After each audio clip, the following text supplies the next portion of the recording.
Chapter 4. Cana of Galilee.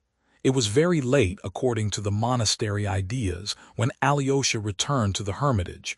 The doorkeeper let him in by a special entrance. It had struck 9 o'clock, the hour of rest and repose after a day of such agitation for all. Alyosha timidly opened the door and went into the elder's cell where his coffin was now standing.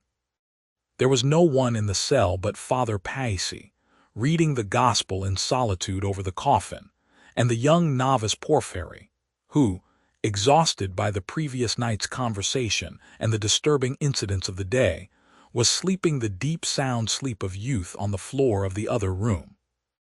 Though Father Paisi heard Alyosha come in, he did not even look in his direction. Alyosha turned to the right from the door to the corner, fell on his knees and began to pray. His soul was overflowing but with mingled feelings. No single sensation stood out distinctly. On the contrary, one drove out another in a slow, continual rotation. But there was a sweetness in his heart, and strange to say, Alyosha was not surprised at it. Again he saw that coffin before him, the hidden dead figure so precious to him, but the weeping and poignant grief of the morning was no longer aching in his soul. As soon as he came in, he fell down before the coffin as before a holy shrine, but joy was glowing in his mind and in his heart. The one window of the cell was open, the air was fresh and cool. So the smell must have become stronger if they opened the window, thought Alyosha. But even this thought of the smell of corruption, which had seemed to him so awful and humiliating a few hours before, no longer made him feel miserable or indignant. He began quietly praying, but he soon felt that he was praying almost mechanically. Fragments of thought floated through his soul, flashed like stars and went out again at once, to be succeeded by others. But yet there was reigning in his soul a sense of the wholeness of things, something steadfast and comforting, and he was aware of it himself. Sometimes he began praying ardently. He longed to pour out his thankfulness and love.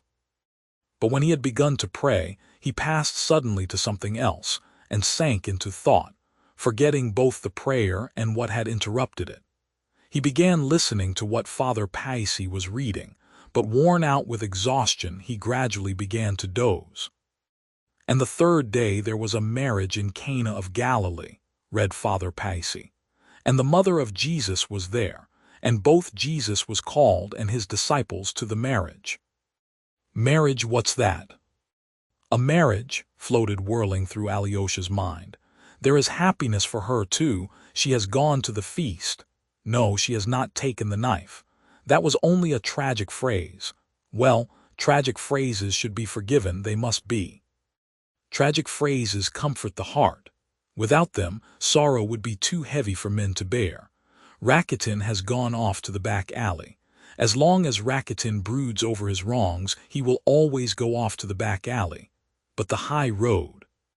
The road is wide and straight and bright as crystal, and the sun is at the end of it. Ah, what's being read? And when they wanted wine, the mother of Jesus saith unto him, They have no wine, Alyosha heard. Ah, yes, I was missing that, and I didn't want to miss it. I love that passage. It's Cana of Galilee, the first miracle. Ah, that miracle. Ah, that sweet miracle. It was not men's grief but their joy Christ visited. He worked his first miracle to help men's gladness. He who loves men loves their gladness too. He was always repeating that. It was one of his leading ideas. There's no living without joy, Midia says. Yes, Midia. Everything that is true and good is always full of forgiveness. He used to say that too.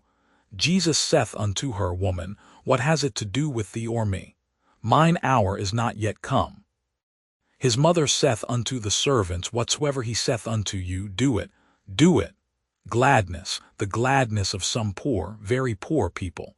Of course they were poor, since they hadn't wine enough even at a wedding. The historians write that, in those days, the people living about the lake of Gennesaret were the poorest that can possibly be imagined. And another great heart, that other great being, his mother, knew that he had come not only to make his great terrible sacrifice. She knew that his heart was open even to the simple, artless merrymaking of some obscure and unlearned people, who had warmly bidden him to their poor wedding. "Mine hour is not yet come," he said, with a soft smile. He must have smiled gently to her. And indeed was it to make wine abundant at poor weddings he had come down to earth, and yet he went and did as she asked him. Ah, he is reading again. Jesus saith unto them, Fill the water pots with water. And they filled them up to the brim.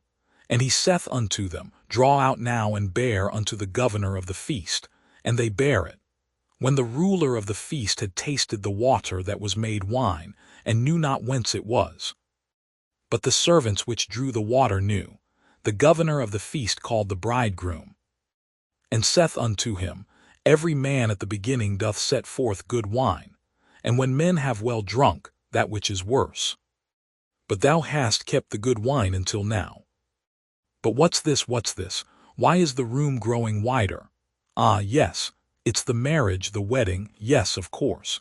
Here are the guests, here are the young couple sitting, and the merry crowd, and where is the wise governor of the feast? But who is this? Who? Again the walls are receding. Who is getting up there from the great table? What? He here too, but he's in the coffin, but he's here too. He has stood up, he sees me, he is coming here. God. Yes, he came up to him, he, the little thin old man with tiny wrinkles on his face, joyful and laughing softly. There was no coffin now, and he was in the same dress as he had worn yesterday sitting with them, when the visitors had gathered about him. His face was uncovered, his eyes were shining. How was this, then? He, too, had been called to the feast. He, too, at the marriage of Cana in Galilee. Yes, my dear, I am called too, called and bidden, he heard a soft voice saying over him. Why have you hidden yourself here out of sight? You come and join us too. It was his voice, the voice of Father Zosima, and it must be he since he called him. The elder raised Alyosha by the hand, and he rose from his knees. We are rejoicing, the little thin old man went on. We are drinking the new wine, the wine of new great gladness. Do you see how many guests? Here are the bride and bridegroom, here is the wise governor of the feast. He is tasting the new wine. Why do you wonder at me? I gave an onion to a beggar, so I too am here. And many here have given only an onion each, only one little onion. What are all our deeds? And you, my gentle one, you, my kind boy, you too have known how to give a famished woman an onion today. Begin your work, dear one, begin it, gentle one. Do you see our son? Do you see him? I am afraid, I dare not look, whispered Alyosha. Do not fear him. He is terrible in his greatness, awful in his sublimity, but infinitely merciful. He has made himself like unto us from love and rejoices with us. He is changing the water into wine that the gladness of the guests may not be cut short. He is expecting new guests. He is calling new ones unceasingly for ever and ever. There they are bringing new wine. Do you see they are bringing the vessels?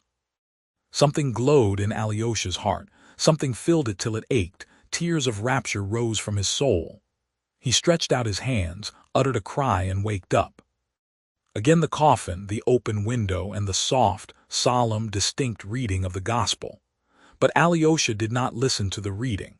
It was strange. He had fallen asleep on his knees, but now he was on his feet, and suddenly, as though thrown forward, with 3 firm, rapid steps he went right up to the coffin. His shoulder brushed against Father Paissy without his noticing it. Father Paissy raised his eyes for an instant from his book, but looked away again at once, seeing that something strange was happening to the boy. Alyosha gazed for half a minute at the coffin, at the covered, motionless dead man that lay in the coffin, with the icon on his breast and the peaked cap with the octangular cross on his head. He had only just been hearing his voice, and that voice was still ringing in his ears. He was listening, still expecting other words, but suddenly he turned sharply and went out of the cell. He did not stop on the steps either, but went quickly down. His soul, overflowing with rapture, yearned for freedom, space, openness. The vault of heaven, full of soft, shining stars, stretched vast and fathomless above him. The Milky Way ran in two pale streams from the zenith to the horizon. The fresh, motionless, still night enfolded the earth. The white towers and golden domes of the cathedral gleamed out against the sapphire sky. The gorgeous autumn flowers in the beds round the house were slumbering till morning. The silence of earth seemed to melt into the silence of the heavens. The mystery of earth was one with the mystery of the stars. Alyosha stood, gazed, and suddenly threw himself down on the earth. He did not know why he embraced it. He could not have told why he longed so irresistibly to kiss it all. But he kissed it weeping, sobbing, and watering it with his tears, and vowed passionately to love it for ever and ever. "Water the earth with the tears of your joy and love those tears," echoed in his soul. What was he weeping over? Oh! In his rapture he was weeping even over those stars, which were shining to him from the abyss of space, and he was not ashamed of that ecstasy. There seemed to be threads from all those innumerable worlds of God, linking his soul to them, and it was trembling all over in contact with other worlds. He longed to forgive everyone and for everything, and to beg forgiveness. Oh, not for himself, but for all men, for all and for everything. "And others are praying for me too," echoed again in his soul. But with every instant he felt clearly and, as it were, tangibly, that something firm and unshakable as that vault of heaven had entered into his soul. It was as though some idea had seized the sovereignty of his mind, and it was for all his life and for ever and ever. He had fallen on the earth a weak boy, but he rose up a resolute champion, and he knew and felt it suddenly at the very moment of his ecstasy. And never, never, all his life long, could Alyosha forget that minute. "Someone visited my soul in that hour," he used to say afterwards, with implicit faith in his words. Within 3 days he left the monastery in accordance with the words of his elder, who had bidden him sojourn in the world.